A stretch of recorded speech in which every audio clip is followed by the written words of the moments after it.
Welcome back to Sailing El Jaleo! This week we spend a full week in New Smyrna Beach, Florida, and we work on some boat projects that have been long overdue. We reunite Beans with Frank, and we get Frank and Beans personalized finally. The puppy dogs get to go on their first dinghy ride, well, first dinghy ride for Hanwi anyway. And we also work on a couple of other projects, water tanks, that kind of stuff. So let's go ahead and get right into it. Grab a drink, climb aboard, and let's get going.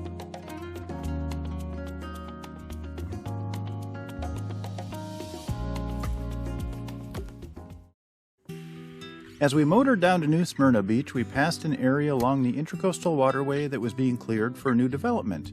And I thought it was an awful waste just to burn palm trees. I mean, the wood's got to be good for something, doesn't it? I mean, it's flexible. You could build a boat, I'm sure. That was my first thought. So I had to do a little digging because I was very ignorant on palm trees.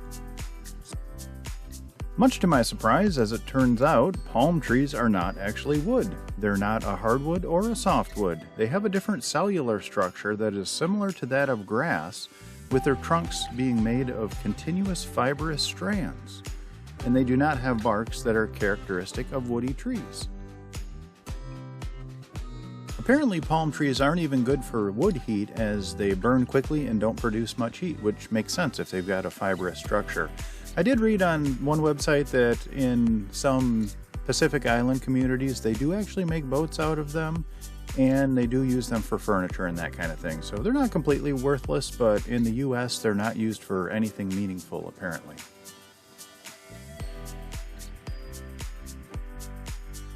The first thing I did when we got to New Smyrna Beach was to reunite Beans with Frank.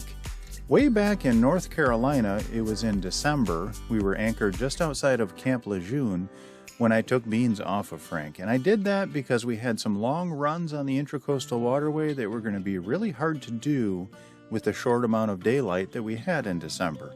And now that the days are getting longer and we've got more options for anchorages, I deemed that it was time to get Beans back on Frank. And just to be 100% clear, as to not offend anyone, I am not single-handing this boat. I do have a very valuable crew that is essentially worthless for anything practical.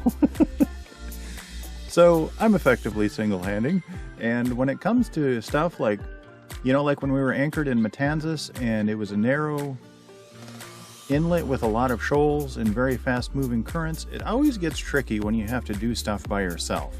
Pulling anchor in a situation like that is always harrowing. Getting stuff like getting Beans back on Frank is always tricky. You have to just think about it. You know, you just have to slow down and think, okay, how am I going to get this 112-pound outboard back on the dinghy? And you just have to see what you've got available and make it work. That's all there is to it. You know, you just have to problem solve. So here I used one of the mast winches with a halyard to get Beans back down into Frank. And from there I would just have to muscle it. I would have to pick Frank back up and get it back on the transom, or pick Beans up to put it on the transom of Frank. And that wasn't too bad.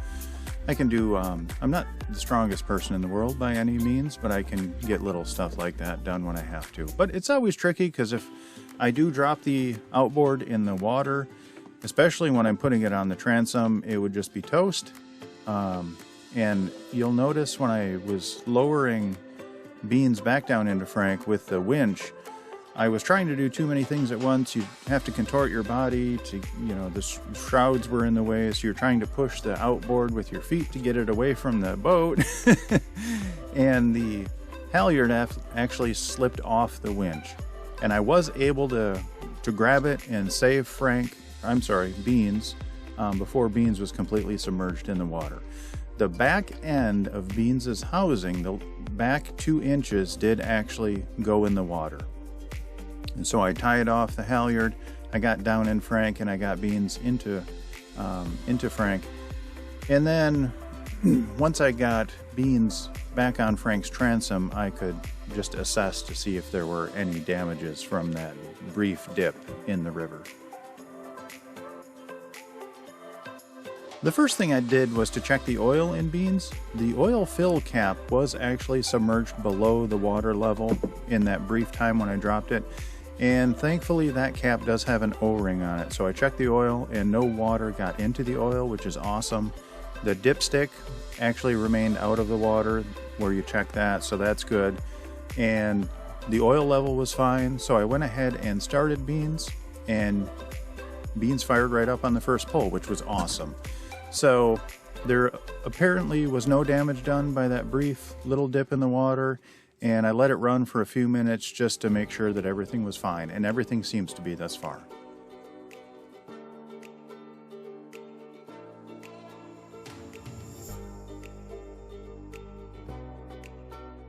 There was a small oil spot on the deck where beans had been laying for the last 2 months, so I got that cleaned up and I tidied up all the lines, got them put away, and stuck a pin in this project.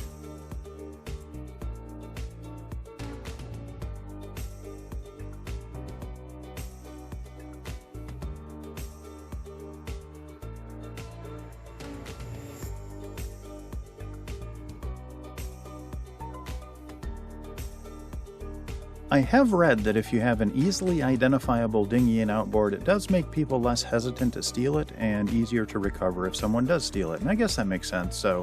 And besides, it was long past due that Frank was officially named. So I did buy a stencil kit, and rather than trying to have 5 different stencils hanging over the side of the boat, I just went ahead and made one template. I traced out the stencils on a little piece of flexible cardboard, and then cut them out with an X-Acto knife. It was one extra step, but I just felt more comfortable doing it that way. And this was not the type of kit that or stencil that you'd like spray paint over or anything like that. It would have bled, you couldn't roll it on. So what I did was actually traced out the stencils onto the Hypalon with a pen. And then I came back through with a little artist brush and just hand painted the name Frank on the boat. And for our newer viewers, I did name the dinghy Frank, and that is a nod to the original owner of El Jaleo. Frank bought El Jaleo's hull and deck new in 1983, and he built the rest of the boat himself. And he has been beyond generous with his time with me. Most people, when they sell a boat, they give you the keys and tell you to sod off. And Frank has been exactly the opposite of that. He's been so generous with his time. He's given me tomes and tomes of knowledge just about seamanship and the boat specifically. And he's given me so much advice about the Intracoastal Waterway, and I would probably have sunk a long time ago if it wasn't for Frank's help. So Frank has been beyond, I can't even describe how much help he's been to me. So the least I could do was name Frank after him. And as far as beans goes, I have a really simple sense of humor, and I thought Frank and Beans would be funny. That's as far as that goes. So, Frank and Beans is Frank and Beans. Trying to paint neatly while hanging over the side of the boat and the boat is in the water is not the easiest thing in the world to do. Especially when other boats go by, it definitely got a little sporty, so I had to take some breaks. And it's not the neatest job in the world, but I think you can see that it says Frank.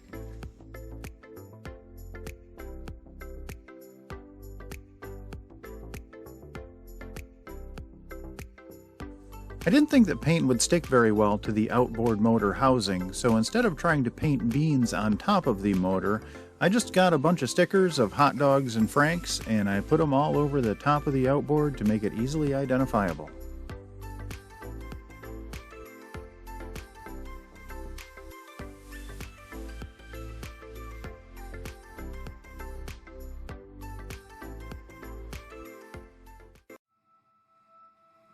We don't need a destination, let's go where the river's taking us.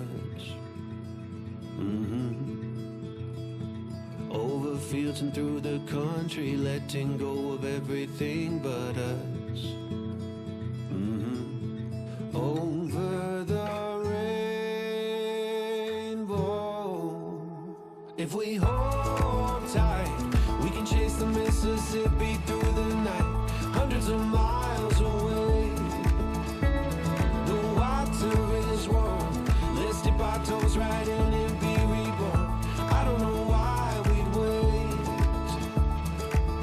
up sunglasses and the atlas. We can prove we're smarter than a phone. Let's go where there's no reception. See if we can make it on our own.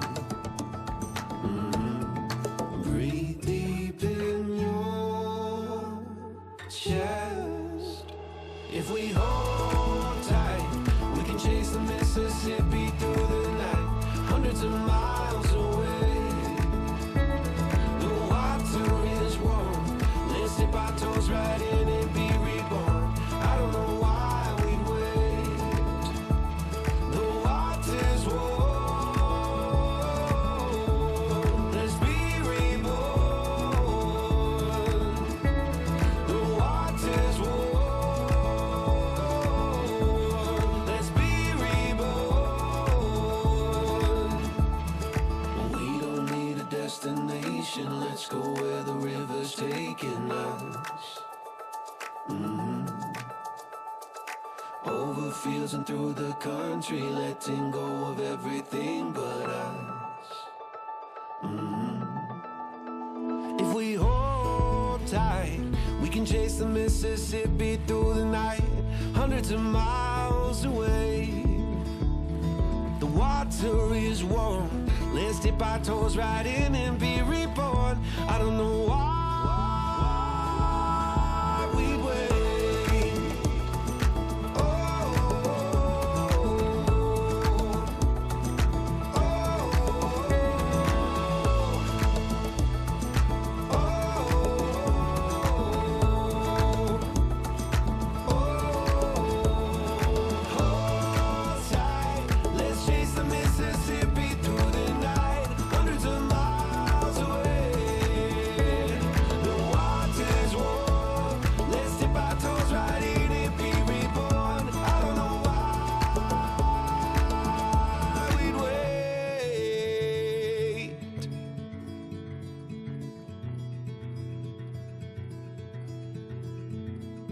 We don't need a destination. Let's go where the river's taking us.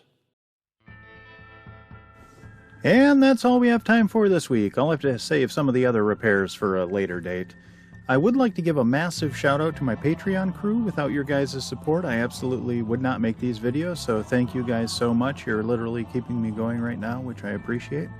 And my Patreon crew is Joan and Juddy Judnick, Edwin Sauter, Val and Chris Alcorn, Denise and Eli Sackett, Joan and Jim Linbow, Sherry Erickson, Deb Shaw, and Matthew Spotten. Thank you guys so much. It really means the world to me.